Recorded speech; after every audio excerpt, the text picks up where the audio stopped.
예, 반갑습니다. 김준혁입니다. 작년인가 재작년에 한번 와서 강의했던 것 같았는데요. 또 이렇게 불러주셔서 영광입니다. 저는 원래 전공이 정조 시대 정치사 전공입니다. 그래서 주로 이제 정조와 관련된 강의를 좀 많이 하고요. 아마 지난번에 신대원 특강에서도 정조와 관련된 강의였었습니다.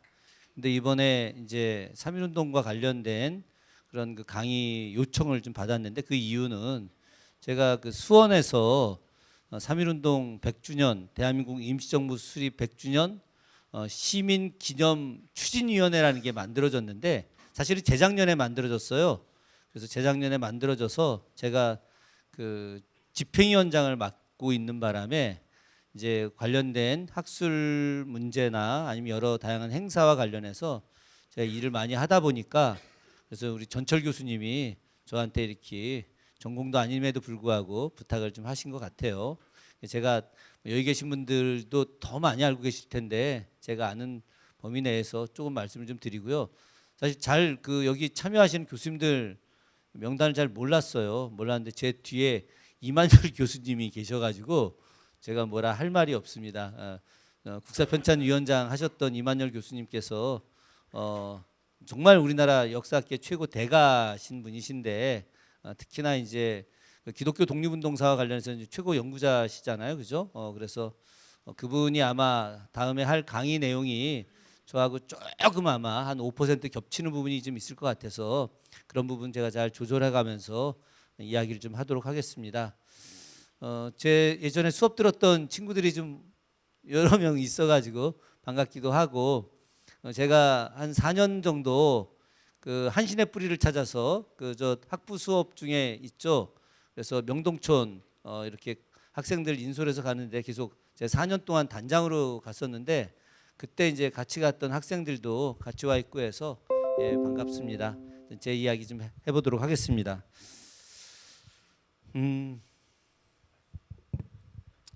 우리 민족한테 제일 이제 비극적인 건 무엇일까? 이제 이런 고민을 많이 하죠, 그죠? 이야기도 많이 하고. 제가 매주 수요일마다 저희 신학대학원 졸업생 중에 김용민 박사라고 있습니다. 그 양반이 그저 국민대학교에서 문화교차학과에서 박사 학위를 받을 때 제가 심사위원을 하게 됐어요. 아주 우연치 않게. 그러는 바람에 저하고 인연을 맺게 돼서 최근에도 이제 그분이 하는 김용민 TV에 이렇게 출연을 매주 하고 있답니다. 뭐 제가 예전 대선 때도 좀 했었다가 최근에 이제 올 들어와서 꼭 좀 같이 방송하자고 해서, 그래서 뭐 히히히 스토리인가 하여튼 발음도 좀 긴데 같이 하고 있는데, 어제 이제 녹화를 좀 했거든요. 그래서 아마 오늘 오후에 유튜브에 또 올라가지 않을까 싶은데, 맨 마지막에 김 박사가 저한테 고종에 대한 이야기를 꼭 하나 좀 해줬으면 좋겠다라고 해서 제가 이제 그 이야기는 했습니다. 고종이 이 나라 난 말아먹은 사람이라고 생각한다. 고종이 그 가장 잘못한 것은 바로 국가를 상대로 매관매직을 하고 국가를 상대로 고리대금업을 했다. 매천야록이라고 하는 책이 있어요. 매천 황현 선생이 쓴 책이죠, 그죠? 아마 많은 분들이 읽어보셨을 텐데, 매천 선생은 진보주의자라고는 할 수는 없습니다. 왜냐하면 동학을 동비, 이제 도적놈들이다라고 표현할 정도로 보수적 사고를 갖고 있었던 분이었어요. 그럼에도 불구하고 이분이 이제 나라를 뺏겼을 때 자결했던 분이었지 않습니까? 그분이 서울살이를 하다가 서울은 이 마귀들의 세상이다, 뭐 이렇게 표현하고 고향인 전남 구례로 내려왔는데, 이제 구례로 내려왔음에도 불구하고 계속해서 새로운 소식을 듣기 위한 노력을 했어요. 요즘 대학생들이 제일 문제가 되는 게 뉴스를 안 봐요. 뉴스를. 제가 수업할 때 이렇게 질문을 던지면 이게 뭔 얘기하는지를 전혀 모르더라고요. 그래서 제가 뉴스를 보는 사람이 돼야 된다. 뭐 신문을, 종이신문을 10개씩 읽으라고 할 수는 없으나 그래도 인터넷으로 좀 봐야 된다라고 했는데, 이미 100년 전의 인물이었던 이분이 100년도 훨씬 더 된 분이었죠. 매일같이 한성순보를 받아본 사람이에요. 구례로다가. 그래서 구례에서 한성순보를 읽었던 사람이죠. 그러면 한성순보가 구례까지 내려오려면은 아무리 빨라도 사흘 지난 뒤에 내려옵니다. 그래서 이분이 1919년 이제 8월 29일 날 나라 뺏겼는데 그 뒤에 9월 첫 주가 돼서 한성순보가 이제 집에 날아와서 딱 보니까 나라를 뺏긴 거예요. 그 이분이 나라를 뺏기고 나서 이제 매일같이 오는 신문을 보면서 누가 죽었는지를 본 거예요. 누가 죽었는지. 누가 이 나라가 뺏겼는데 누가 자살을 했는지 봤는데 5일이 지나도록 단 한 명도 자살한 사람이 없던 거죠. 그죠? 그래서 이분이 아무도 자살한 사람이 없어서 이러면 너무 창피한 거죠. 그죠? 나라가 정말 그전까지 나라를 위해서 목숨 바치겠다 했던 인간들이 수두룩한데 진짜 일본으로부터 나라를 빼앗겼는데 나라 뺏긴 것에 대해서 분노감 혹은 뭐 미안함 혹은 슬픔 이런 것들 갖고 자살한 인간이 하나도 없어서 이 양반이 편지를 쓰고 자결을 하죠. 내가 나라로부터 단 하나의 은혜도 받은 적이 없으나 나라도 죽지 않으면은 이 나라가 너무 부끄러울 것 같아서 저 시골에 있는 아무것도 아닌 내가 죽음을 선택한다라고 했죠. 이분이 당시 서울살이를 하면서 썼던 보고 듣고 했던 것이 바로 매천야록이라고 하는 글을 통해서 책으로 남겨놓습니다. 거기에 보게 되면 고종이 이제 정부가 돈이 떨어지면 예산을 다 써서 돈이 떨어지면 자기가 갖고 있는 사적 재산으로다가 뭐를 하느냐 고리대금업을 해서 정부에다 돈을 빌려주고 그럼 정부가 그걸 다 쓰고 새해 그 돈을 예산을 세금을 받아가지고 그걸 갚고 그러면 또 후반부에 왕이 고리대금업으로 조정에 빌려주고 말이 안 되는 이야기죠. 그죠? 제가 그 얘기 잠깐 했어요. 그런데 그거보다 이 사람이 더 나쁜 건 뭐냐? 바로 백성들을 죽여달라고 자기의 백성들을 죽여달라고 외세를 끌어들인 거죠. 그죠? 그게 바로 청일전쟁의 서막이 되는 겁니다. 아시겠지만 동학농민전쟁이라고 하는 것은 세계사적인 내용입니다. 이게 왜 세계사적인 내용이냐? 왜 우리 민주주의의 위대한 일인 거냐?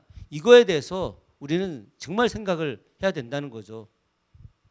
실제로 3.1 독립선언서에 바로 평등이라고 하는 개념이 담보되어 있었던 것은 바로 동학의 정신과 그리고 당시 수용됐던 기독교 정신이 합쳐진 거예요.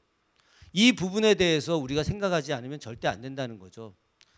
동학은 수은 최재우에서 만들어졌지만 사실은 수은 최재우가 단순하게 서학에 반대하기 위해서 동학을 만든 것만은 아닙니다. 울산에 가면은 말이죠. 을묘천서를 받은 성지가 있습니다. 을묘년에 천서, 하늘로부터 받은 책을 이렇게 받은 그 성지라고 하는 거죠.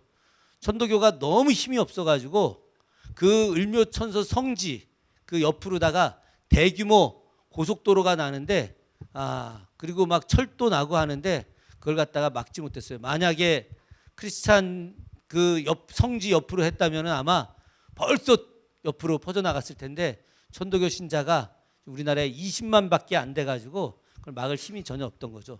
어쨌든 그 동학 천도교의 3대 성지가 바로 이제 수은 선생이 태어난 곳, 그 경주죠. 그리고 이곳 을묘천서 이 지역이고 마지막에 이제 이게 깨달음을 얻은 동학 깨달음을 얻은 경주 안에 있는 그 세 곳이 이제 3대 천서인데 을묘천서라는 게 뭐냐?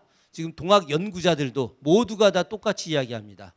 그게 바로 천주시리라는 책이었던 거죠. 천주시리. 그러니까 이 동학에서 이야기하는 그런 그 평등의 개념이 사실은 천주시리에서 나온 평등의 개념을 수은이 적극적으로 받아들였다라고 하는 거예요. 그래서 동학이 서학을 반대하기 위해서 만든 것이라고 생각할지 모르겠으나 사실은 서학의 개념들을 엄청나게 포용해서 함께 융합해서 만든 것이 동학이기도 했죠.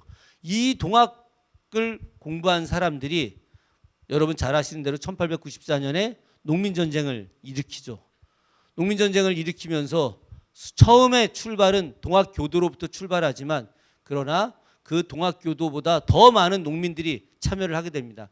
그래서 역사 용어로 1894년 농민전쟁이다 이렇게 규정하는 거예요. 처음에는 동학혁명, 동학난, 동학농민전쟁. 그래서 동학을 다 붙였는데 그것이 아니라 바로 갑오년에 1894년 갑오년에 이제 처음엔 출발은 동학교도로부터 했으나 그러나 대다수의 질곡에 빠져 있었던 고통받던 백성들, 농민들이 참여했기 때문에 1894년 농민전쟁이다라고 하는 역사 용어로 정립이 되게 된 것이거든요. 이제 그 날이 처음으로 국가기념일이 4월 26일로 올해 처음 정해져 가지고 그래서 정읍에서 도올 김용옥 교수가 이제 특강을 하게 된 건데 본인 혼자 특강하기가 좀 거시기했는지는 잘 모르겠으나 하여튼 저 불러가지고 제가 질문하고 도올 선생이 답하는 이런 방식으로 한 달 전쯤에 몽양 여운영 선생 특강도 제가 질문하고 선생님이 답변하는 강의 형식으로 그렇게 진행을 좀 했었거든요. 어쨌든 당시에 동학 교도들이 황토현 전투에서 승리하고 그리고 전주성을 점령했죠. 그죠? 전주성을 점령했다라고 하는 것은 엄청난 역사적 사건입니다. 왜? 조선 팔도 중에서 가장 조정에서 중요하게 생각한 곳이 바로 전주성이었죠. 전주 이시니까 당연히. 그래서 여러분들 전주 시내 가면 그 유명한 한옥마을 있는데 거기 가게 되면 전주 객사가 있습니다. 관아에 전주 도호부에 있었던 객사가 남아있는데 그 객사에 풍패지관 이렇게 붙어있죠. 풍패라고 하는 것은 왕의 고향을 뜻하는 말인데 왕의 고향인 이곳, 그래서 객사 이름이 풍패지관이에요. 그리고 남문 이름이 풍남문이죠. 풍이라고 하는 것은 왕의 고향을 뜻하는 것이기 때문에 왕의 고향에 있는 남쪽 대문이다라고 해서 이름도 풍남문인 거죠. 그 성을 당시 조정에서 최고의 군사, 최고의 무기 이런 것들을 다 배치해 두었던 데가 바로 전주성이었는데 그 전주성을 농민군들이 죽창 들고 가서 점령을 한 거예요. 상상이 안 가는 일이죠. 그죠? 그런 과정에서 당시 전봉준을 중심으로 했던 이 장군들, 전봉준, 손아중, 김계남 이 사람들과 당시 군사들이 조정에서 내려왔던 장의영 대장, 홍계운의 군대를 또 물리치고 그러다 보니까 어쩔 수 없이 고종이 김학진이라고 하는 인물을 전권 대사로 파견을 해서 그래서 거기서 그 유명한 전주 화약이라는 걸 맺는 거죠. 전주 화약을 통해서 당시 농민군들이 제안했던 폐정 개혁안 12조가 이제 협약식이 체결이 되는 겁니다. 그 협약 내용에서는 노비제도를 없앤다. 평등에 대한 이야기하는 거죠. 그죠? 청상과부의 재가를 허용한다. 이제 여성들에 대한 차별을 완전히 허용하는 거죠. 그때까지 정혼자가 단 한 번도 얼굴을 본 적도 없었는데 그 사람이 갑자기 죽었다. 그럼에도 불구하고 재가 자체를 불허했던 그 시대에 이거는 엄청난 폭력이죠. 그죠? 그런 부분들에 대해서도 이제 철폐해야 된다. 잘못 부과되는 세금 다 철폐해야 된다. 이런 내용들이 12가지가 있었고 그 부분에 대해서 조정이 합의를 해준 거죠. 여기에 더해서 더 놀라운 일은 바로 무엇이냐? 집강소를 설치하게 한 것이죠. 집강소. 집강소라고 하는 것은 바로 오늘날 민주주의 제도, 가장 특별히 지방자치 제도하고 너무나 유형이 같습니다. 백성들이 직접 집강을 선발을 해서 그 집강으로 하여금 그 지역을 다스리게 하는, 오늘날 시장 군수를 시민들이 직접 뽑아서 그들이 행정 업무를 담당하게 하는 것과 거의 똑같은 내용이었어요. 이 내용을 1894년, 지금부터 100년도, 120년 전에 이미 우리가 다 만들고 시행을 다 했었던 거죠. 그래서 전라도 지역은 나주를 제외하고 전체가 다 집강을 선발했고, 충청도는 반 집강을 선발했고, 경상도는 이제 시작을 하는 단계로 나갔는데, 그렇게 집강을 선발하면서 새로운 국가체제를 만들려고 하는 과정에서 당시 고종이 무슨 일을 했느냐? 청나라 원세계한테 밀서를 보내가지고 빨리 군대를 조선으로 데리고 들어와서 우리 동학 농민군들 다 죽여달라고 요청을 했어요. 이게 어떻게 군주겠습니까? 그죠? 말도 안 되는 일이죠. 여러분들이 최근에 고종에 대한 이미지는 미스터 선샤인에서 나오는 고종에 대한 이미지예요. 거기서 이 빼앗긴 나라를 되찾기 위해서 눈물을 흘리는 고종의 모습. 다 뻥이죠. 마지막에는 그랬어요. 그러나 고종은 정말 무능의 극치였죠. 우리나라 뮤지컬 중에서 가장 나쁜 뮤지컬, 가장 잘못된 뮤지컬 이야기하면 명성황후입니다. 명성황후가 나라 팔아먹는데 일조를 한 사람이에요. 명성황후가 그렇게 위대한 그런 여인이 아닙니다. 명성황후는 매관매직을 하게 만든 장본인이에요. 우리가 고려 조선 말기에 부정부패했다 하더라도 관료들이 뇌물을 받거나 그렇게 해서 관직자를 뭐 만들어주거나 하는 일들은 있었지만 왕하고 왕비가 공식적으로 돈을 받고 관직을 팔아먹은 예는 고종하고 민왕후밖에 없었어요. 심각한 거죠, 그죠? 이 사람들이 했던 일이라는 게 청나라 세력을 끌어들여서 자기 나라 백성들을 죽여달라고 부탁을 한 거예요. 결국 이것이 조선이 망하게 된 그런 기반이 돼버린 꼴이 된 거죠. 당시 청나라하고 일본은 천진조약을 맺고 있었죠. 그 천진조약이 내용이 어떤 겁니까? 바로 어느 한 나라가 조선에 군사를 보내게 되면 그 다른 한 나라도 같이 동등한 비율의 군사를 조선으로 보낸다는 것이죠. 당시 일본은 조선에 어떤 명분을 갖고라도 군사를 보내고 싶어서 안달이 났었는데 이 무지한 고종하고 민왕후가 그 두 군대가 정말 명분을 갖고 조선 땅에 진주하게 만들어버린 거예요. 이게 얼마나 이게 불행한 일입니까? 그죠? 그래서 고종의 밀서를 받았던 위안스카이 원세계가 청나라 군대를 끌고 이제 조선으로 왔죠. 그러자 바로 일본이 조선 땅에다가 군대를 보냅니다. 두 나라가 처음으로 맞붙은 곳이 바로 여기에 있는 풍도라고 하는 섬 앞바다입니다. 오산 캠퍼스에서 공부한 분들은 아시겠지만 거기서 윤건능으로 나가고 윤건능 앞에서 계속 직진하면 어디로 가느냐? 바로 사강 서신이라는 데를 갑니다. 그 서신 앞바다에서 배를 타고 20분만 나가면 여기 풍도 앞바다에 가게 되는데 그때 청나라 함대가 지나가는 것을 일본 함대가 바로 격침시켜 버립니다. 그래서 청일전쟁의 시작이 그 풍도 앞바다에서 시작이 되는 거죠. 그리고 일본 군함이 당시 청나라 함대가 모두 20여 척이 군산 앞바다에 정착해 있었는데 군산으로 가서 그 배를 갖다 모두 다 격침시켜 버립니다. 그리고 나서 이제 청일전쟁이 시작됐고 청일전쟁에서 이미 다 배가 작살이 났으니까 전투를 할 수도 없었죠. 그죠? 그런 과정에서 청나라가 본때를 보여주겠다고 해서 엄청나게 청나라 역사상 가장 큰 군함, 전 세계에서 당시 가장 컸던 군함을 조선 앞바다로 보냅니다. 보내서 거기서 일본의 함대와 이제 맞대결을 벌이게 하죠. 그런데 그 배마저 바다에 가라앉았어요. 왜 가라앉았을까?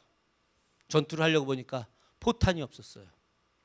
장부상으로는 포탄이 가득 있었는데 이 포탄을 청나라 군사들이 다 팔아먹어 갖고 일본 군대하고 딱 맞붙여서 붙어보니까 포탄이 딱 3발밖에 없어가지고 그래서 포탄이 없는 함대가 무슨 의미가 있겠습니까? 그래서 일본 군함에 격침돼서 바다에 가라앉으면서 최종적으로 청일전쟁은 끝나게 됐죠. 그래서 일본이 어떻게 되느냐? 이제 승리를 해서 한양으로 입성을 하게 됩니다. 저 한양도성으로 들어가는 모습을 당시의 그림으로 남겨놓은 거예요. 제7 황군 입성, 영추변으로 입성했다는 거죠. 이거는 바로 경복궁 서쪽문이 영추문인데 영추문으로 들어가서 경복궁 안으로 들어간 거예요. 이러니 조선 군주나 왕비나 뭔들 제대로 할 수 있었겠습니까? 이미 이때부터 누구의 세상이에요? 일본의 세상이 된 거죠. 일본이 했던 가장 중요한 일은 바로 동학 교도들, 동학의 지도자들을 죽이는 일들입니다. 역사라고 하는 것은 지나고 나서 보면 아쉬운 대목이 굉장히 많죠. 아, 그때 그러지 않았으면. 역사의 가정 우리가 많이 이야기하죠, 그죠? 혹시 여기 계신 분들 중에 공주, 부여 이쪽에 출신 분들 계신가요? 없나요? 있긴 있을 텐데 손을 잘 안 대는 우리 병폐가 좀 있죠, 그죠? 손 들라고 하면 안 들어. 앞자리 늘 비잖아요, 그죠? 교수들 똑같아요. 저 전철 교수님하고 저하고 입사 동기거든요. 우리 한신대. 교수회의 가면 말이죠. 교수들이 딱 뒤에 앉고 앞에 아무도 안 앉습니다. 그래서 저 교수회의 진행하는 기획처장이 교수회의 진행을 하는데 그래서 아무도 안 들고 또 교협의장이 또 진행할 때도 앞에 아무도 안 나와요. 본인들이 그 저 진행할 때는 왜 안 나오냐고 막 하다가 본인들이 그 보직 그만두면 저 뒤에 가서 앉고 다 똑같습니다. 저는 참 게 그 공주 갈 때마다 우금치 일대를 늘 지나갑니다. 우금치가 동학군이 거기서 2만 명 이상이 죽은 데죠, 그죠? 대학 다닐 때 그 동학과 관련된 노래 예전에 그 우리 전대엽 노래패 또 서청년 노래패 특히나 이제 서청년 노래패 조국과 청춘이라고 참 노래패 이름 멋있잖아요, 그죠? 조국과 청춘 막 들을 때마다 막 눈물이 막 나고 그러지 않습니까, 그죠? 제가 복학을 하고 4학년 때 한양대학교에서 전대엽 6기 발대식이 있었는데 그때 거기 이제 복학생 신분으로 갔어요. 제가 뭐 저희 모교 복협 뭐 무슨 뭐 총무부장인가를 또 시켜가지고 그래서 갔는데 그때 조국과 청춘이 막 노래 부르는데 막 눈물이 촥 막 흐르더라고요. 그래서 내가 평생 이 투쟁의 삶을 살리라 뭐 이랬는데 나중에 뭐 세월이 지나서 대학원 가서 투쟁의 삶은 그걸로 끝이 났고 지금은 뭐 지역에서 시민운동 열심히 하고 있는데 그때 그 들었던 노래 중에 이제 우금치와 관련된 전봉준과 관련된 노래들이 있었어요. 우금치가 소가 넘어가지 못한다라고 하는 그렇게 높은 고개였어요. 근데 삼남에서 전주에서 말이죠. 전주에서 삼례로다가 거쳐서 그 삼례에서 익산을 거쳐가지고 그래서 쭉 부여로 온 다음에 그 공주 우금치를 넘어가면 바로 공주예요. 그리고 공주에서부터 천안까지 쫙 온 다음에 천안서부터 서울까지 오는데 산이 하나도 없어요. 그냥 직선이에요, 직선. 그러니까 충청도에서 이제 우금치만 넘게 되면 도성으로 쭉 올라가는 거죠. 그 우금치가 그렇게 중요한 곳이었는데 손화중하고 그리고 김계남이 전봉준이 빨리 서울 올라가자라고 하니까 세 사람이 전주성 함락한 이후에 갈등이 생겼어요. 어떤 갈등이 생겼느냐? 김계남은 왕조 완전히 타도해야 된다. 왕조 자체는 아예 없어야 된다. 그래서 완전히 새로운 국가 만들어야 된다. 평민의 국가 만들어야 된다. 이렇게 주장을 했죠. 그래서 이름도 바꾼 거야. 원래 김계남의 이름이 김기범이에요. 김기범인데 김계남이 이름을 10개 남영남 남쪽에서 새로운 국가 백성의 나라를 열겠다라고 해서 이름을 김계남이라고 한 거예요. 김계남은 동학전쟁 끝나고 나서 체포되자마자 서울로 끌고 가지도 않았어요. 전봉준하고 손화중은 서울로 끌고 갔죠, 그죠? 김계남은 당시 더 위대한 백성의 지도자여가지고 바로 전주에서 목 잘라서 바로 죽여버립니다.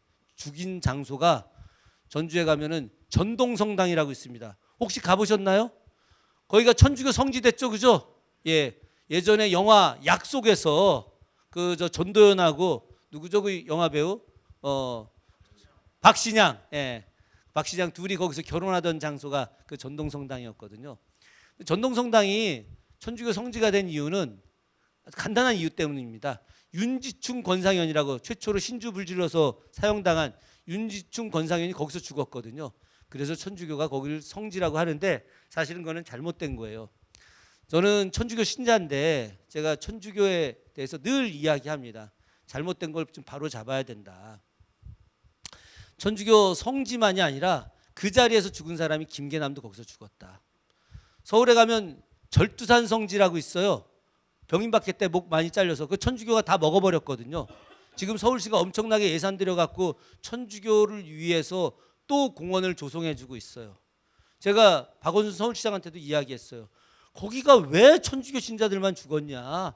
해월 최시영 선생이 거기서 죽었다. 그러니 거기가 천주교가 독점하려고 하는 건 난 인정할 수 없다. 바로 천도교 사람들, 당시에 동학군들이 거기서 죽은 거에 대해서 인정해야 된다. 대구에 가면 말이죠, 북예동 성당이라고 있어요. 대구에. 그 북예동 성당이 또 거기 막 천주교 사람들 많이 죽었다고 성지화했는데, 거기서 죽은 사람이 누구냐? 수은 최재우 선생이 거기서 죽었어요. 거기는 지금 성지라고 이야기되는 데는 다 예전에 관아에서 바로 목 자르는 데요. 예전에는 목을 자르거나 목을 매달거나 하는 그런 처형 장소가 바로 성곽 바깥에 있는 거예요. 성곽 안에 있는 게 아니라 성곽 바깥에서 사형장을 그렇게 지금 쓰고 있는 것 뿐인 거죠. 사실은 우리가 종교가 서로 간에 연대해야 되는데 자기네 것이라고 주장해서 그걸 다 먹으려고 하면 저는 절대 올바르지 않다라고 하는 거죠. 그나마 천주교가 좀 포용적이라고 함에도 불구하고 자기가 다 먹으려고 하면 절대 안 되는 거죠. 우리는 뭐 기장은 열려 있는 곳이니까 전혀 다르죠, 그죠? 하여튼 당시에 그 김계남, 손아중이 이 사람들이 연대를 하지 않는 바람에 조금 늦었어요. 늦어서 우금치에 도착해 보니 하루 전날 일본 군대가 진을 치고 있었던 거예요. 정상 위에서. 그리고 일본 군대가 무기를 쫙 박아놨는데 그 무기가 그 유명한 게들링 기관총이에요.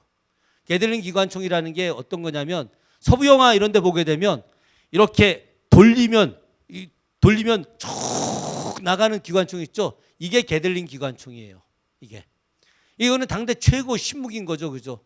이걸 막 돌려 쏘는데 당시 우리나라 동학군들이 갖고 있던 총들은 뭡니까? 화승총이죠, 화승총. 지리산에서 호랑이 때려잡던 그 대단한 포수들도, 백두산에서 호랑이 잡던 포수들도 갖고 있었던 총들은 다 화승총이었는데, 그때 동학군이 딱 오고 우금치를 넘어가려고 할 때 사흘간 비가 내렸어요. 그래서 화승총을 단 한 방도 쏠 수가 없었던 거죠.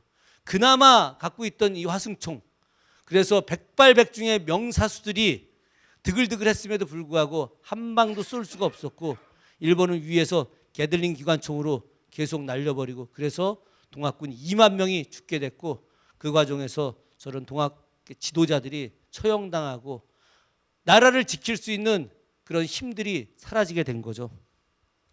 결국은 전봉준도 체포가 되죠, 그죠? 전봉준 은닉하고 있던 사람이, 은신해주고 있던 사람이 일본군이 엄청난 현상금을 걸었습니다. 요즘 개념으로 치게 되면 글쎄 어느 정도 될까요? 상상이 안 가시겠지만 20억 이상의 그런 현상금을 걸었어요. 그래서 그 현상금에 눈이 먼 부하들이 전봉준을 밀고를 하게 됐고, 그래서 일본 군대가 전봉준을 체포하자마자 전봉준이 도망을 못 가게 하기 위해서 햄머로다가 다리를 분질러 버립니다. 그래서 전봉준이 다리가 부러져 가지고 이렇게 가마 아닌 가마에 앉아서 한양으로 가게 된 거죠. 이 눈빛을 보십시오. 이게 바로 전봉준의 눈빛이죠. 이 사진을 찍은 사람은 누구냐? 바로 일본의 사진작가입니다.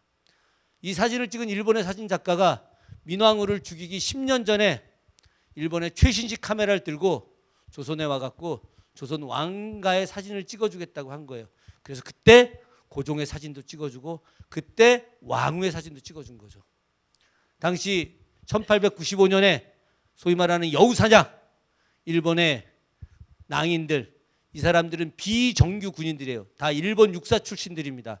그리고 미국에 가서 하버드에 가서 공부하고 프린스턴에서 공부하고 왔던 사람들이고, 이들이 소위 말하는 특수부대 요원으로다가 정보를 파악하러 다니고 특수 임무를 수행했던 사람이에요. 우리가 가장 잘못된 역사 용어가 일본 낭인이라는 겁니다. 이들은 특수군인들이에요. 그러니까 명성황후가 당시에 무슨 뭐 술 처먹은 건달 애들한테 와서 죽은 거다, 전혀 아닙니다. 당시 명성황후가 죽은 날 자체가 바로 경복궁 궁궐수비대가 해산되는 날이었어요. 고종이 지금의 경복궁 궁궐수비대는 완전히 친일 파들로 구성되어 있기 때문에 이들을 갖다가 교체하기로 해서 그 다음 날 전면 교체하기로 했는데, 그 교체하기로 한 날 친일파 출신들의 그런 궁궐 수비대, 가장 대표적인 게 우범선 같은 사람들.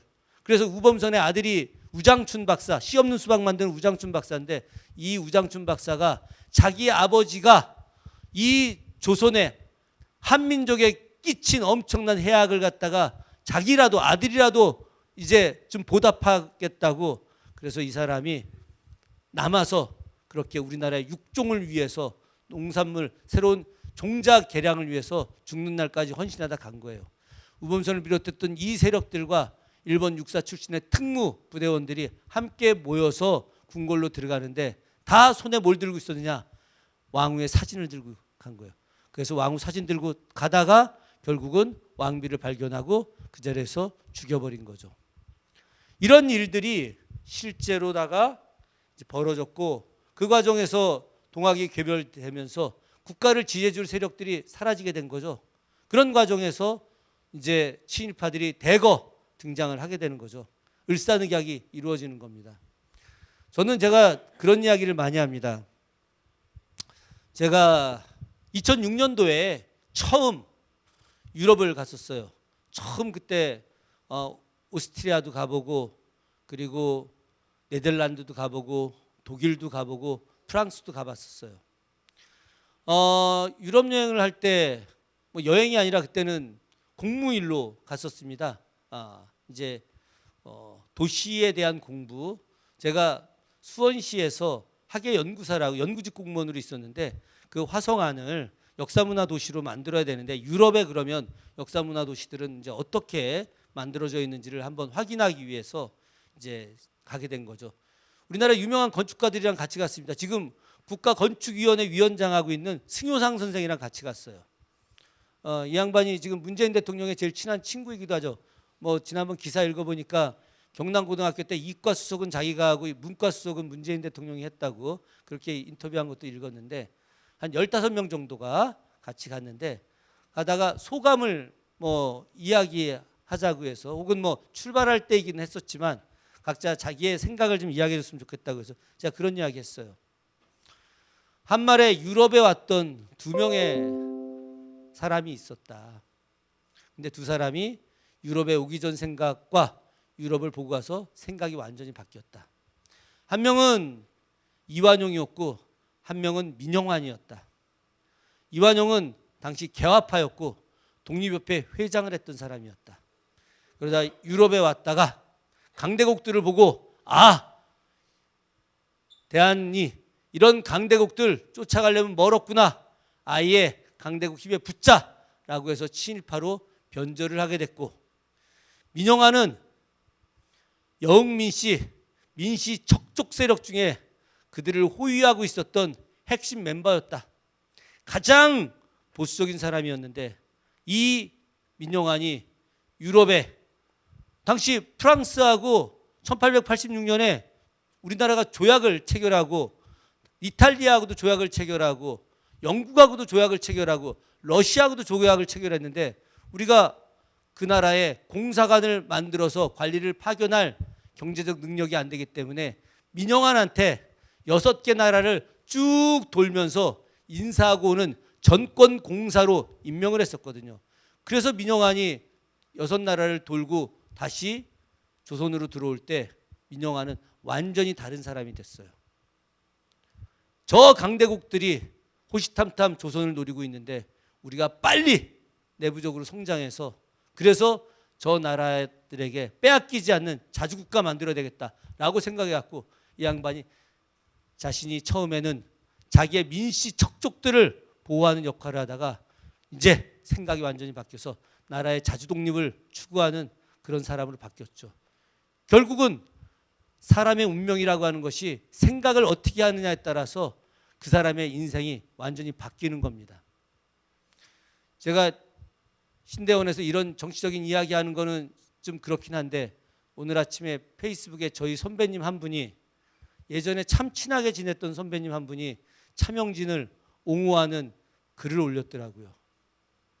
그래서 이게 뭐야? 제가 며칠 전에 차명진은 짐승이다라고 페북에 올렸는데, 이 양반이 이게 정신이 나갔나 그렇게 글을 올린 거예요. 근데 거기에 댓글을 다는 사람이 제가 아는 분이 댓글을 하나 달았더라고. 그래서 호기심에 이렇게 댓글 단 사람이 누군지, 좋아요 누른 사람이 누군지 봤더니 거기에 김문수 지사의 부인인 설란영 씨가 좋아요를 눌렀더군요. 김문수 옛날에 도르코 연도달 만든 도르코 있죠? 도르코 노조위원장 출신이에요. 그의 아내 설란영 노조위원장 출신입니다. 그 두 사람이 노동운동판에서 만나서 결혼을 한 사람들이었죠. 차명진 서울대 외교학과 나와서 선호련 출신이에요. 서울지역 노동자연맹. 그래서 노회찬 전 의원하고 같이 선호련에서 열심히 노동자를 위한 투쟁을 하던 인간들인데 지금 어떻습니까? 짐승이란 소리를 들을 정도로 완전히 바뀌어져 있는 거죠. 그죠? 인간에 대한 예의가 없는 거예요. 저는 정당을 떠나서 그 사람들은 인간에 대한 예의를 갖고 있지 못한 것이죠. 그죠? 그런데 이 사람이 이렇게 변하게 된 건 도대체 무엇 때문일까요? 바로 생각을 잘못하는 거죠. 그죠? 그것까지 이야기할 수는 없겠지만 우리는 늘 언제나 바로 올바른 생각. 사람들이 다 죽는 날까지 정의로울 수는 없겠죠. 그죠?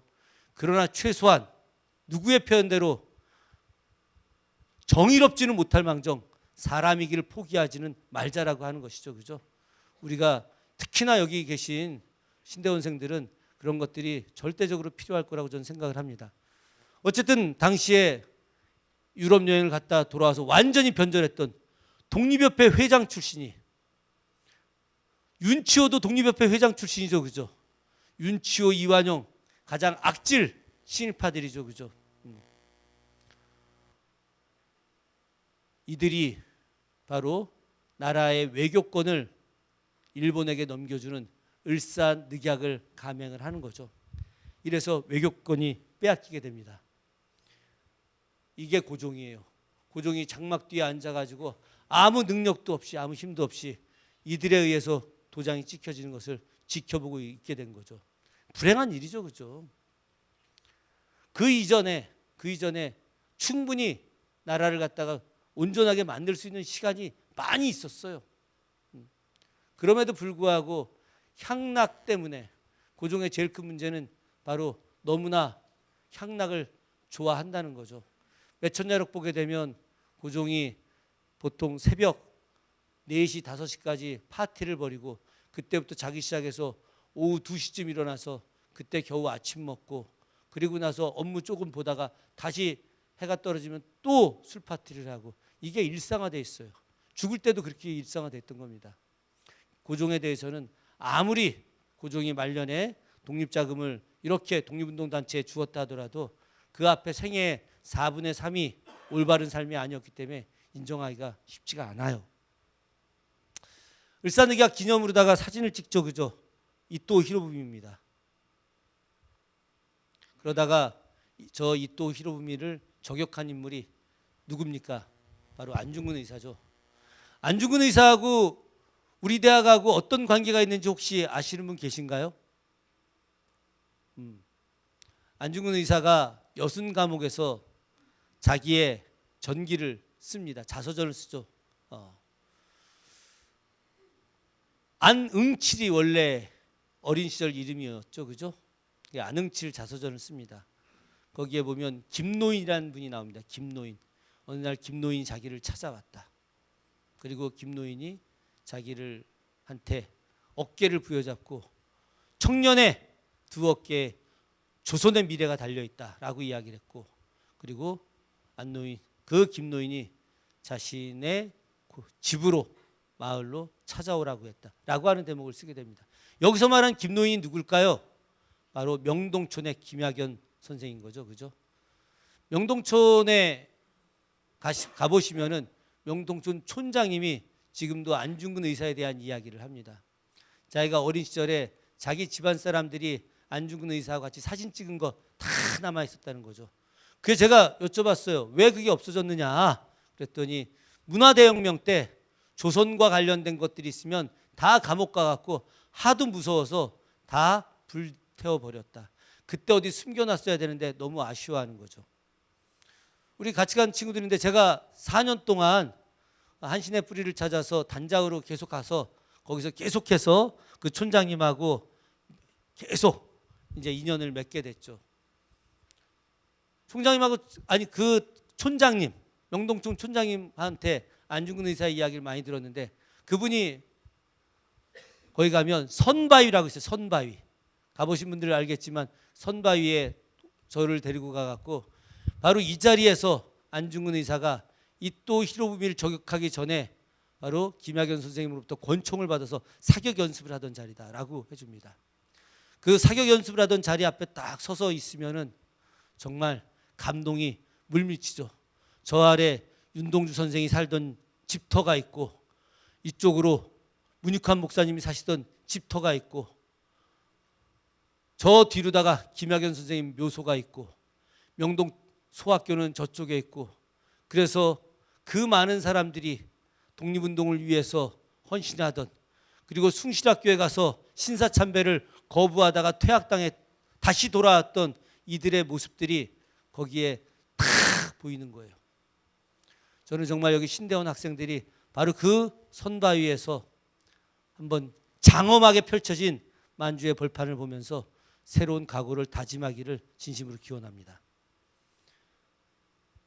안중근 의사가 거기서 사격 연습을 하고 김학연 선생님으로부터 권총을 받고 그리고 하얼빈에 가서 이토 히로부미를 저격했죠.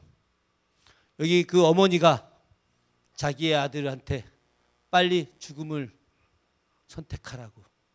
그것이 바로 이 나라의 왕을 하는 것보다 더 영광스럽다고 이야기하죠. 그렇게 했음에도 불구하고 일본의 그 강력한 힘을 막을 수는 없었던 거죠. 그래서 을사늑약 이후에 일본이 더욱더 강력하게 조선을 파괴시키기 위해서 바로 군대를 해산시킵니다. 정민현 1907년에 군대가 해산됐고 이 해산된 군대의 상당수의 일원들이 압록강을 건너가서 두만강을 건너가서 바로 이제 독립군이 되는 것이죠. 이 독립군이 그 뒤에 이제 임시정부를 통해서 광복군으로 전환을 하게 되는 것들입니다. 그 이야기는 다음 주에 이만열 교수님께서 자세하게 해주실 것이기 때문에 제가 그 이야기는 하지 않겠습니다.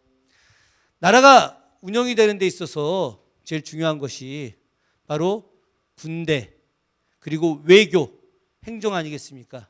이미 일본은 외교와 행정을 다 먹어버린 거죠, 그죠? 마지막에 행정만 남았는데 한일병합 공고문이 나온 거죠. 여러분이 그걸 아셔야 돼요. 전 세계 식민지 국가 중에서 행정권마저 빼앗긴 나라가 조선이 유일하다는 것. 마키아벨리가 쓴 책이 군주론이라는 책이 있죠, 그죠? 마키아벨리 군주론을 읽어보면은 그 앞에 일부는 뭐냐? 철저하게 마키아벨리가 식민지 국가 경영을 어떻게 해야 되는지가 제일 처음 나오는 이야기입니다. 식민지 국가 경영을 하기 위해서 외교권을 뺏어야 되고 그 나라의 군대를 없애야 되고 그리고 경제력을 향상시켜야 된다는 거죠. 대신 행정권은 그 나라 국민들에게 주어야 한다는 거죠. 그래야지 이들이 꼼짝 못하고 식민지 국가를 당하게 된다라고 하는 겁니다. 행정권마저 빼앗기면은 나중에 반항심이 커져서 문제가 생길 수 있으니 그냥 그대로 둬라. 걔네들한테 그 정도는 줘야 된다. 대신 우리는 철저하게 경제적 수탈을 해야 되기 때문에 그래야 되기 때문에 문제가 될 수 있는 외교권, 군대권은 없애야 된다라고 한 거예요. 일본이 대만을 식민지 정책할 때 대만 사람들한테는 행정권은 그대로 두었습니다. 그래서 대만 사람들이 일본한테 감정이 나쁘지 않아요. 우리하고 일본은 감정이 아주 나쁘죠, 그죠? 왜? 이 새끼들은 얼마나 나쁜 새끼들이에요. 상상할 수 없죠. 말도 못하게 하지 않았습니까? 말도 못하게. 응? 제가 올 여름방학에 쓰려고 하는 책이 한 권이 있어요. 원래 작년 제가 겨울방학에 쓰려고 하다가 그때 피치 못할 사정으로 제가 3.1운동 100주년 준비하느냐고 너무 사실 바빴습니다. 수원이 125만 도시인데 수원만 하는 것이 아니라 화성시가 지금 75만이고 오산시가 지금 22만인데 이 3개시 전체를 제가 이렇게 좀 맡아서 일을 했거든요. 그 3개시 오산의 산, 수원의 수, 화성의 화. 그래서 산수와 문화상생 협력위원회 제가 운영위원장을 맡고 있어갖고 3개시 전체를 갖다가 3.1운동 100주년 행사를 기획하고 조율하고 또 막 하다 보니까 방학 때 뭘 할 수가 없었어요. 제가 여름방학에 잠시 한 달 칩거해서 쓰려고 하는 게 바로 경평 축구와 관련된 이야기입니다. 저는 민족의 통일을 대비하기 위해서 서울과 평양의 연대 교류 이걸 해야 되는데 참 대단하죠, 그죠? 여러분들 상상이 안 가는 일들인데 말이죠. 우리나라에서 축구를 제일 잘했던 학교가 평양에서는 숭실학교고 서울에서는 양정학교였어요. 근데 이 평양 숭실학교가 얼마나 축구를 잘했느냐? 전 일본 중등 축구 선수권 대회. 그러니까 우리가 당시에 나라를 뺏겼죠, 그죠? 나라를 뺏기는 바람에 일본은 내지, 우리는 외지였잖아요, 그죠? 그래서 얘네들이 계속해서 내지인, 외지인 이렇게 이야기했죠. 외지에 있다 하더라도 당시 일본 국가 안에 들어가 있으니까 전 일본 중등 축구 선수권 대회에 우리나라 숭실학교가 외지에서 1등 해갖고 일본에 가게 된 거죠, 그죠? 축구 경기장이 어디였느냐? 바로 갑자원이라고 하는 고시행 구장이에요. 그 야구장으로 유명한 것 같지만 당시 축구, 야구 다 같이 썼던 거예요. 거기 갔는데 조선에서 건너온 애들을 엄청 우습게 알았는데 이 숭실학교 축구부가 일본의 기라성 같은 축구단을 다 격파하고 마지막 최종 결승전까지 올라갑니다. 눈물 나는 이야기죠. 결승전에 가서 경기를 하는데 우리 선수들이 우리말로 경기를 하니까 야 빨리 공 줘, 너 절로 뛰어가 막 이러죠. 그래서 감독을 한국말을 쓴다고 퇴장을 시켜요. 그리고 조선말을 쓰는 사람들을 퇴장을 시킨다고 협박을 합니다. 그런 과정에서 정말 우리말을 제대로 쓰지도 못하면서 일본 축구단을 이기고 끝내 전일본 축구선수권대회에서 우승을 합니다. 놀라운 일이죠, 그죠? 하다못해 축구 경기를 하는 데 있어서도 우리말을 못 쓰게 한 놈들이 일본 놈들이에요. 이렇게 악질적인 식민지 정책을 한 전 세계 유일한 나라 일본이고 전 세계에서 유일하게 그런 억압된 식민지 정책을 받은 나라가 바로 조선이었어요. 말도 할 수 없고 이름도 뺏기고 강압적으로 일본의 신사까지 참배하게 만들어냈던 이 일본 애들, 그런 애들이 바로 한일병합 공고문이라고 저걸 만들고 그리고 이란병합 조약 정문 해갖고 이걸 발표하고 그리고 기념사진 첩도 역시 만들어냅니다. 이렇게 해서 나라를 다 빼앗아 버리죠. 그러나 저 남산에 있던 조선총독부 건물, 이게 1차 있었던 거고 2차 조선총독부 건물이 이 건물이었죠. 이렇게 총독부 건물 만들어지고 그리고 조선 총독으로다가 일본은 단 한 번도 문관을 임명한 적이 없습니다. 1910년부터 1945년 마무리될 때까지 다 100% 일본 육군 참모 총장 출신의 무관을 조선 총독으로 임명해서 그래서 강압적 무단 통치를 한 거죠. 1919년 만세운동 이후에 문화 통치를 했다고 하지만 그것은 말장난에 불과한 겁니다. 일본은 철저하게 헌병 경찰로 유지가 된 거죠. 그래서 우리가 계속해서 그런 군사적 문화가 강하게 존재했던 것이고 그래서 헌병과 경찰 이런 사람들의 무서움들 우리가 다 겪었던 거죠. 그죠? 세상에 이렇게 통치하는 나라가 어디 있겠습니까? 그래서 결국은 우리도 역시 마찬가지로 뭔가 새로운 변화를 추구하려고 한 거죠. 자, 1910년에 나라를 뺏겼어요. 나라 뺏기자마자 당시 우리의 지식인들, 우리의 운동가들 어떻게 행동하기 시작했습니까? 그들이 바로 했던 일들이 전 재산을 팔아서 압록강을 넘어가는 일들이었죠. 그죠? 가장 대표적인 사람들이 누구였습니까? 바로 명동 일대에 살고 있었던 우당 이회영 일가들이었죠. 그죠? 그 사람들 경주이시들입니다. 이 양반이 누구의 종손이냐? 오성 이항복의 종손이에요. 그래서 이 집안 사람들을 부를 때 사만 갑족 중에 갑족이다 이렇게 불렀어요. 갑족, 으뜸 집안들, 으뜸 집안 중에 으뜸 집안이라는 거예요. 돈도 어마어마하게 받습니다. 이항복 이후에 우당 이회영대까지 영의정이 8명이 나왔어요. 영의정만 8. 판서들까지 치면은 50명이 넘습니다. 엄청나죠? 돈도 제일 많아. 우당 이회영 선생의 큰아버지가 이유원이라는 사람이에요. 고종 때 20년간 영의정했던 사람입니다. 고종 때 20년 영의정했으면 명예롭지 않은 거예요. 왜? 고종이 부패한 인간인데 그 부패한 인간하고 짝을 이뤄서 부패한 인간이었죠. 그죠? 냉정하게 이야기하면 이유원이 잘한 거는 저한테 밥 먹고 살게 해준 겁니다. 왜? 이유원이 기록에 미친 사람이에요. 그래서 이유원이 이마필기라고 하는 기록을 남겼는데 그 안에 다양한 정치적 이야기, 또 그 앞선 시대의 정조 이야기, 사도세자 이야기, 이런 게 이유원이 엄청 남겨놨어요. 그래서 제가 실록에 없는, 승정원 일기에 없는, 일송록에 없는, 한중록에 없는 정조와 사도세자의 이야기는 다 이유원의 이마필기에서 보고서 글을 썼거든요. 그러니 저를 밥 먹게 해준 거죠. 그죠?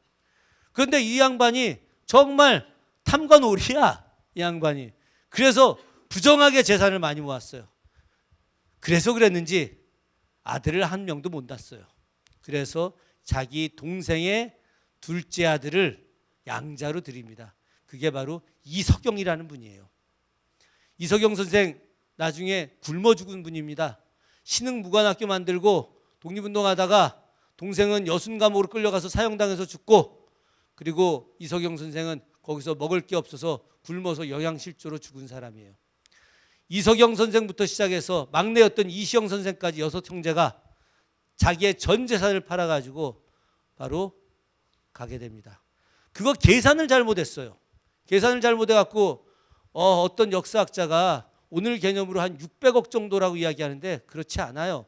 쌀값으로 계산을 했더군요. 보니까 그분이 당시 쌀을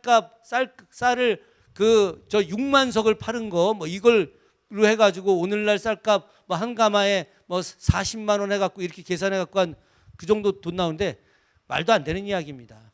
저 어린 시절에 제가 지금도 기억이 나요. 우리 할아버지가 돌아가셔가지고 그 집을 파는데 150가마 받고서 집을 넘겨줬어요. 집 한 채 값이. 그것도 수원에 있는 집 한 채 값이 그렇게 넘겨줬었거든요. 150가마. 그러면 요즘 한 가마에 한 50만 원 하자고 후하게 쳐서, 그러면 50만 원 곱하기 100가마 하면 얼마나 되겠습니까? 예? 얼마나 되겠어요? 5천만 원? 그죠? 예. 지금 5천만 원 가지고 300평짜리 집 살 수 있다? 저 좀 소개시켜 주세요. 저 좀. 제가 좀 당장 가서 사게. 대출 받아가지고. 요즘 돈으로 치면은 거의 1조 가까운 돈이에요. 그런 돈을 팔아가지고 넘어간 거죠. 그때 약속하고 같이 넘어간 분이 누구였느냐? 안동에 가면 석주 이상용 선생이라고 있어요. 석주 선생. 유명하죠. 그죠? 석주 선생이 며느리가 임신을 했는데 해산 직전이에요.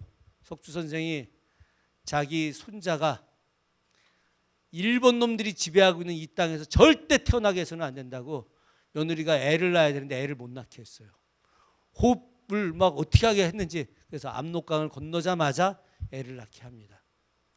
이렇게 독립운동의 열기를 갖고 있는 분들이 이제 시작이 되는 과정에서 이제 해외에서 독립군들이 만들어지고 독립운동의 열기가 나타나기 시작을 했어요. 그때 1918년에 세계 제1차 세계대전이 종전이 됩니다. 종전되는 구단 뒤에 미국의 대통령이었던 우드로 윌슨이 민족 자결주의라는 걸 외치죠. 그죠? 민족은 이제 식민지로부터 벗어나야 된다. 뻥이죠. 그죠? 왜 뻥입니까? 미국이 그렇게 하려면 지들 필리핀부터 없앴어야죠. 그죠? 웃긴 놈들이야. 지들은 하나도 하지 않고, 그죠? 지들은 하나도 하지 않고 남들 보고 하라는 거 아닙니까?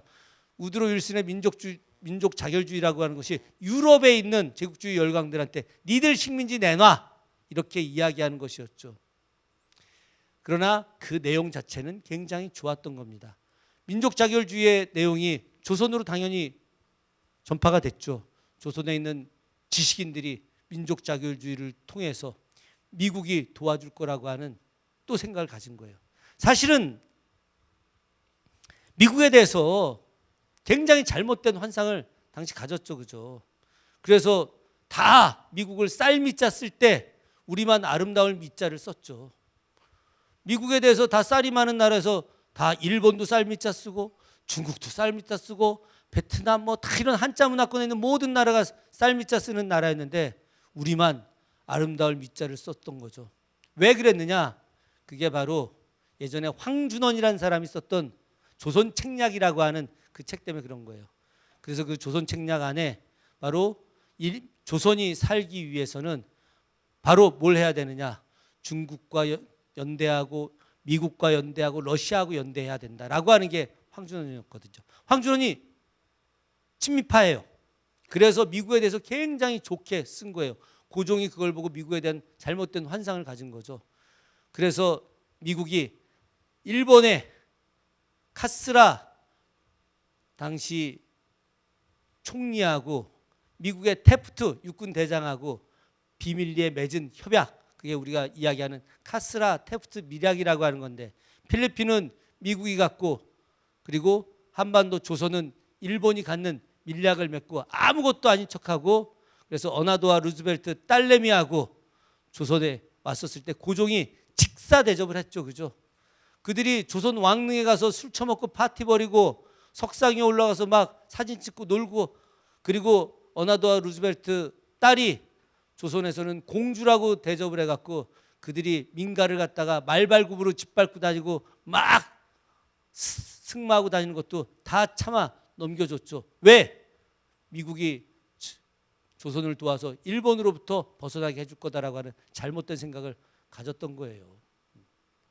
제가 80분이면은 시간이 언제까지인 거죠? 20분 남았나요?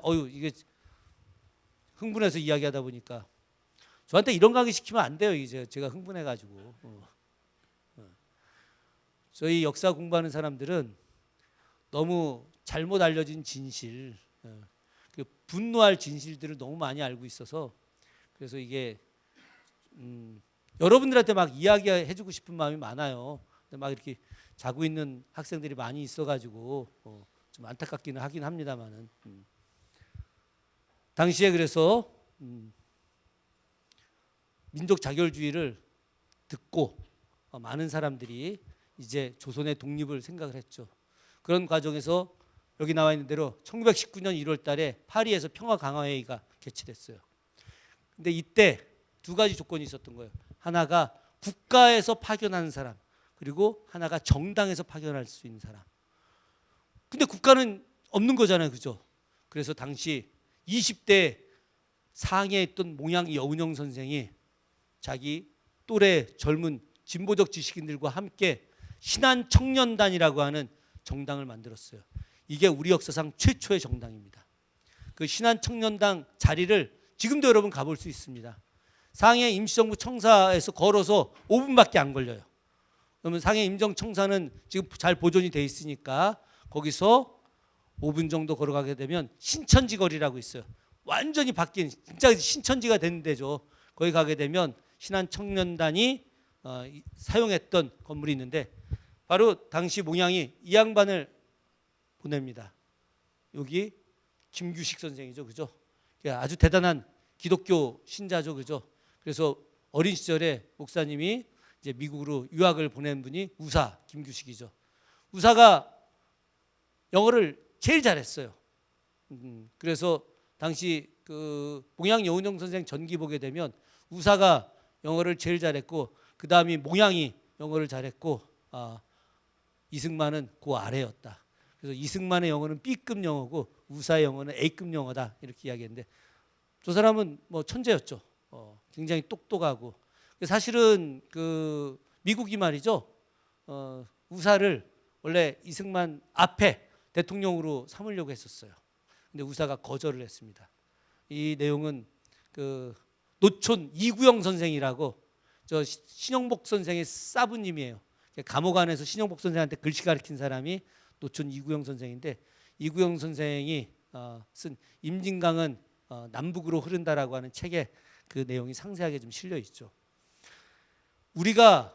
제가 이 얘기를 왜 꺼내느냐? 이미 이때는 파리 강화회의 가려고 준비하고 할 때는 고종이 죽기 전이에요. 이미 이때 3.1 만세 운동을 조직하고 있었을 때였어요. 그리고 이때 이전에 조선 대동단이라는 게 만들어져요. 1918년에 조선 대동단이 만들어지는데, 조선 대동단 단장이 바로 누구냐? 김가진이라는 분입니다. 김가진 선생이 이제 소위 말해 조정에서 2조 판서했던 사람인데, 고위직으로 최초로다가 상해로 망명한 사람이었죠. 김가진 선생의 아들이 김의한이라고 하는 분이고, 그 김의한의 아내 김가진 선생의 며느리가 정정화, 우리나라 여성 독립운동가 중에 최고의 인물이 정정화죠. 정정화 선생이고, 그 아들이 지금 대한민국 임시정부 기념사업회 이사장하고 계시는 김자동 선생입니다. 지난번에 문재인 대통령이 중경 임정청사에서 이 저 계단 옆에, 그 임정청사 옆에 골목길 계단에서 임정 환국하려고 하는 정부 요인들하고 같이 사진 찍은 자리에서 사진 찍었죠, 그렇죠?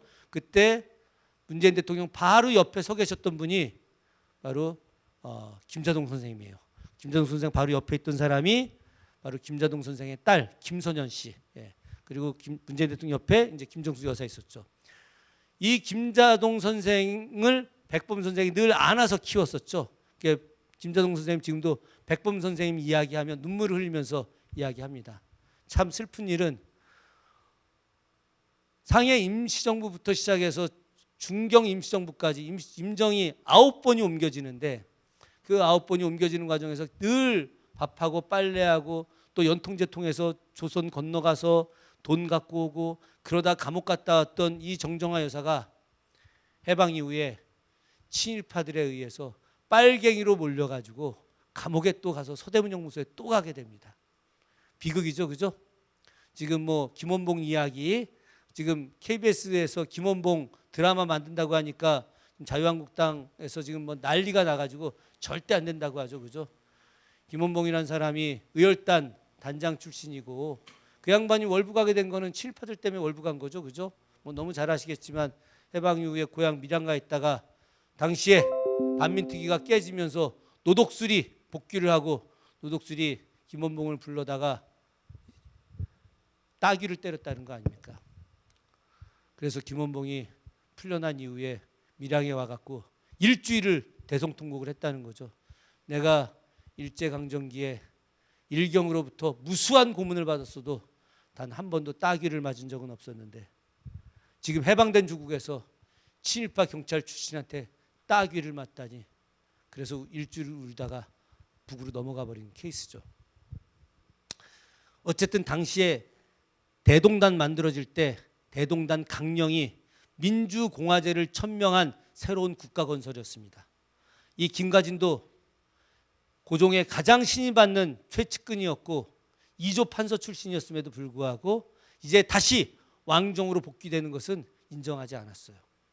그래서 자신이 민주공화정을 천명하는 것을 인정한다라고 해서 대동단을 만들게 됐고, 대동단 단장 자격으로다가 상해 임정으로 가서 상해 임정에서 활약을 하게 된 것이죠. 이미 이때부터 시작해서 이미 우리는 독립운동을 준비를 하기 시작을 했는데, 그러다가 고종이 1월 21일 날 갑자기 죽게 된 거죠. 1월 21일 날 죽게 되면서 당시 국장일을 3월 4일로 하기로 결정을 합니다. 우리가 3월 1일 날 만세운동을 하게 된 것은 바로 국장일 사흘 앞에 하기로 했기 때문에 그런 거예요. 국장일 날 만세운동을 벌일 수는 없던 거죠, 그죠? 그래도 아무리 무능한 왕이었지만 그래도 고종이 당시 독립운동의 중심점이었던 건 사실이에요. 왜? 왕이었었으니까. 그리고 저 당시만 하더라도 복벽주의자들, 다시 왕정을 회복해야 된다라고 생각한 사람들이 굉장히 많이 있었거든요. 더군다나 고종과 관련해서 어떤 내용들이 돌았습니까? 독살설이 돌았죠. 그죠? 고종의 독살설은 증언자가 누구였느냐? 영취당이었어요. 영취당이 돌아와 가지고 아버지를 봤더니 아버지 몸을 만졌는데 살이 그냥 이렇게 흐물흐물해져 흘러나오더라. 이건 독살이 아니면 있을 수 없는 일이다. 그리고 아버지 목에 온몸에 검은색 줄들이 이렇게 잔뜩 있었다. 거기에 더해서 당시 염을 하러 들어갔던 김명길이라는 상궁의 증언이 있었어요. 김명길 상궁 증언이 폐하가 입었던 한복 바지가 살이 너무나 부풀러 올라가지고 그래서 바지가 맞지 않아서 가위로 그 바지를 다 찢어내고 그래서 더 통이 큰 바지를 다시 급하게 꼬매서 입혔다라고 나와서 증언을 했죠. 그러니 이거는 독살이 아니고서는 몸이 그렇게 부를 상황도 아니고 그리고 살이 흐물흐물해질 상황도 아니지 않느냐라고 하는 여론에 그리고 거기서 궁녀 2명이 이제 고종의 식혜에 독을 타서 죽였는데 그 궁녀의 입을 막기 위해서 궁녀 2명을 바로 고종이 죽고 나서 2시간 안에 죽여버렸어요. 이건 역사적 사실이거든요. 그러다 보니까 그 궁녀들의 입막음을 하기 위해서 왕을 죽였다. 독립운동의 핵심 멤버 고종도 바로 상해 망명으로 준비하다가 거기서 막혀버리죠. 고종의 아들 이강 같은 경우가 먼저 보내서 압록강을 건너서 단동까지 갔다 단동서 체포돼갖고 다시 돌아오기도 했죠. 그죠? 그래서 고종이 만약 살아있으면은 조선 독립의 구심점이 되니 미리 죽여버리자라고 해서 죽였다는 소문이 퍼지면서 전체 고종 추모에 대한 열기 그리고 일본에 대한 안 좋은 감정들이 동시에 드러나게 된 거죠. 결국 이런 과정에서 이제 미리부터 독립운동을 준비해 왔던 세력들, 그 세력들이 그 움직임들이 고종의 죽음과 맞물리면서 이제 3월 독립선언을 준비를 하게 된 것이고 거기서 모두가 다 모이게 됐는데 핵심은 다 종교인들이 된 거예요. 그래서 천도교인, 기독교인, 그리고 천주교인, 불교인, 종교 지도자들이 될 수밖에 없어요. 왜? 당시 종교 지도자들은 존중을 받는 사람들이었습니다. 많은 사람들로부터. 그리고 당시 종교 지도자들이 많은 사람들로부터 존중받게 그렇게 행동을 또 했었고요.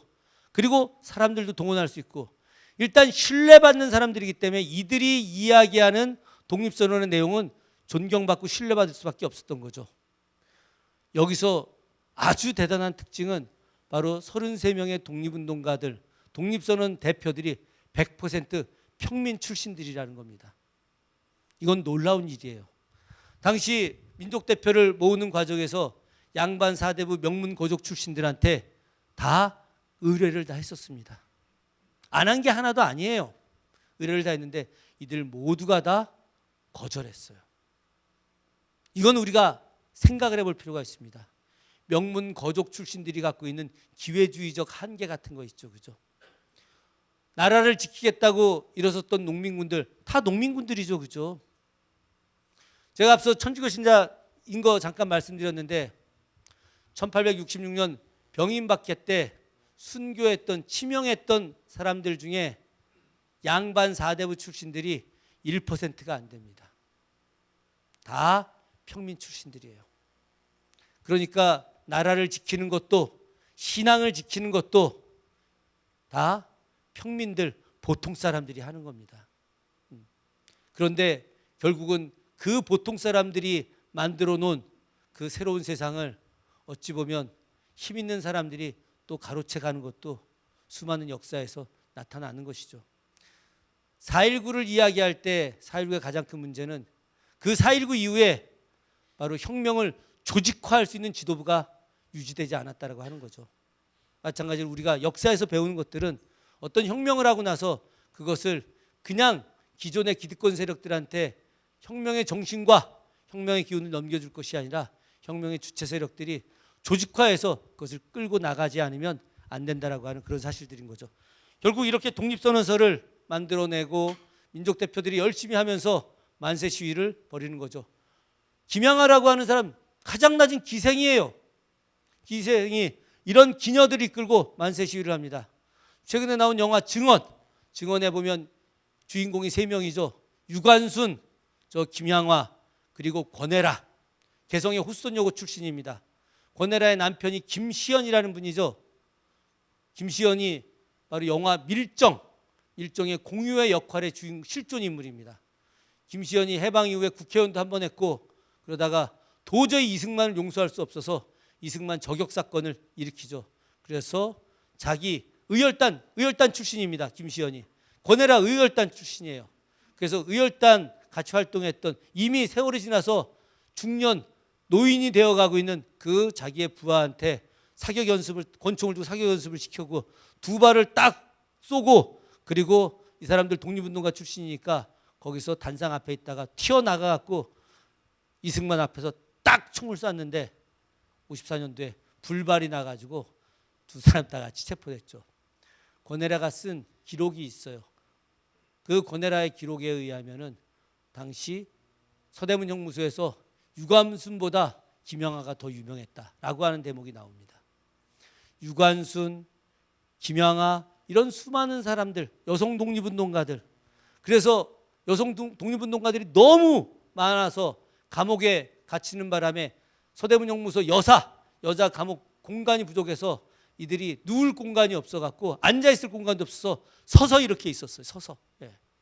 그럴 정도로 당시에 많은 사람들이 독립운동에 대한 의지를 불태웠던 거죠. 그런 과정에서 이렇게 제압리 학살 사건이 일어나게 됩니다. 수많은 사람이 죽게 되죠. 결국은 이런 죽음도 두렵지 않고 불원복이라고 하는 태극기를 만들죠. 멀지 않아 다시 회복한다, 나라를 되찾는다 라고 하는 거죠. 불원복, 멀지 않아 다시 나라를 되찾는다. 그런 과정에서 이제 3.1운동이 마무리가 됩니다. 제가 요 이야기 하나만 하고 마무리할까 합니다. 원래 질의응답을 해야 되는데 제가 강의하느냐고 시간을 다 써버렸네요. 저는 이게 너무 대단하다고 생각합니다. 다음 주에 상해 임정과 관련해서 우리 이만열 선생님이 강의하실 거기 때문에 맛배기로만 말씀드리겠습니다. 민주공화정을 채택했다라고 하는 것들, 특권 계급을 모두 부인하고 모든 사람들이 평등한 사회를 이루어야 된다. 남자 여자 차별도 없고 노인 젊은이 차별도 없고 장애인에 대한 차별도 없습니다. 당시 상해 임시정부 청사 상해 임정 헌법 10조 내용은 단 하나의 차별도 두지 않아요. 선거권, 피선거권, 지금 대통령 선거할 때 40세 이상만 출마할 수 있게 되어 있는데 이때 상해 임정에서 만든 건 18세 이상이면 누구나 다 출마할 수 있습니다. 교육, 납세, 병역의 의무 있듯이 거꾸로 교육은 대학 졸업할 때까지 다 무상교육, 의료, 무상의료, 교육, 모든 교육, 교통과 관련된 시설물은 다 국가 소유에서 모든 게 다 공짜입니다. 교육, 주거, 의료, 교통, 이것을 100% 다 자유롭게 이용할 수 있는 그런 나라, 다 누구든지 혜택을 볼 수 있는 이런 나라를 당시 꿈꾼 거예요. 그리고 그런 나라를 만들겠다고 노력을 했던 것이죠. 이것은 바로 오랜 역사 속에서 우리가 갖고 있었던 평등의 의지들, 저 멀리 치자면은 미륵신앙으로부터 시작해서 정감록으로 이어지고 그것이 다시 동학으로 다시 기독교 신앙이 평등 정신이 접목이 되고, 그리고 그런 모든 것들이 어우러지는 과정에서 우리 민족의 자유와 평등의 정신이 바로 3.1 혁명의 3.1 독립 항쟁에 그대로 투영되어 있었고, 그 안에 바로 또 우리 한신도 함께 참여하고 역할을 했었다라고 하는 것이죠. 여러분들이 앞으로 이런 역사를 이해하시고, 그래서 다음 주에 이만열 교수님으로부터 대한민국 임시정부의 역사와 기독교에 대한 이야기를 듣는 것들. 그러나 하나는 이야기하고 싶어요. 상해 임정에서 이승만이 국무총리가 된 것은 바로 기독교인들 때문입니다. 그런데 그 기독교인들이 기왕이면 지도자, 우리하고 같은 종교 지도자가 됐으면 좋겠다. 그래서 기독교인을 뽑기로 했고, 기왕이면 우리하고 지역이 같은 사람으로 했으면 좋겠다. 그래서 기호 지역, 황해도 경기도 지역에 기독교 교인들이 많이 있었기 때문에 같은 기호파였던 그래서 이승만을 선택을 했고 기왕이면 학벌 좋은 사람으로 하자라고 해서 최종적으로 이승만이 선택이 된 거예요. 당시 가장 위대한 기독교인이었던 도산 안창호는 서북파 평양 사람이기 때문에 완전히 배제가 되기 시작합니다. 그러나 전반기는 당연히 도산에 의해서 움직여진 건 분명한 사실이죠. 그죠?